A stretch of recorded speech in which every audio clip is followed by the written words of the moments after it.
এ ধরনের অসাধারণ সব টেক্সট ইফেক্টগুলো মাত্র 30 সেকেন্ডে কীভাবে অ্যাডোবি আফটার ইফেক্ট থেকে খুব সহজেই তৈরি করতে পারি।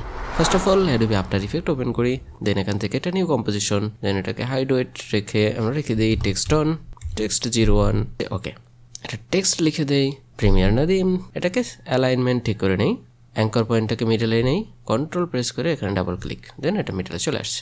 দেন এখান থেকে টেক্সট লেয়ারটাকে ওপেন করে অ্যানিমেট রাইট ক্লিক করে স্কেল, দেন স্কেল এটাকে 0 করে দিই, দেন এখান থেকে লেফট ক্লিক করে সিলেক্টর এক্সপ্রেশন, দেন এখান থেকে রেঞ্জ সিলেক্টর, দেন এখান থেকে এক্সপ্রেশন সিলেক্টর অন, এটাকে এক্সপ্যান্ড করি অ্যামাউন্ট, দেন এখান থেকে একটা কোড কপি করে বসাই দেবো, ডিসক্রিপশনে লিঙ্ক দিয়ে থাকবে অথবা গুগল ডক্স ফাইলে আপনাদের জন্য কোডটাকে দিয়ে দেবো, কন্ট্রোল ডি প্রেস করে পেস্ট করে নিলাম। ওকে, এখন যদি আমরা একটু প্রিভিউ দেখি, সুন্দর একটা টেক্সট ইফেক্ট কিন্তু অ্যাড হয়ে গেছে। চাইলে ক্যারেক্টারে গিয়ে এই লেখাগুলোকে আরেকটু অপটিমাইজ করতে পারি, লেখার উপরে ইফেক্টস অ্যান্ড কন্ট্রোলে গিয়ে সার্চ করতে পারি glow effect. Glow effect laptop text layer, আমরা চাইলে টেক্সট লেয়ারটাকে গ্লো ইফেক্টেও কনভার্ট করে গ্লো ইফেক্ট বাড়াই দিতে পারি। ওকে, দেন গ্লো ইফেক্ট অ্যাড করে আমরা দেখি, গুড।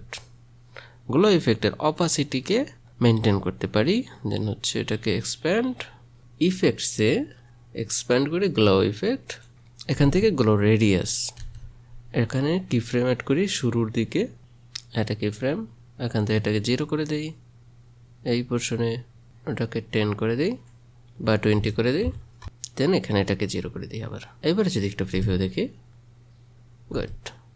তাহলে যখন এটাকে লেখাটা উঠছে তখন এটা গ্লো ভাব দিচ্ছে এবং দেন ভ্যানিশ হয়ে যাচ্ছে। গুড, সুন্দর একটা টেক্সট ইফেক্ট কিন্তু অ্যাড হয়ে গেছে। চাইলে এখান থেকে যে কোনো কালার আমরা চেঞ্জ করতে পারি।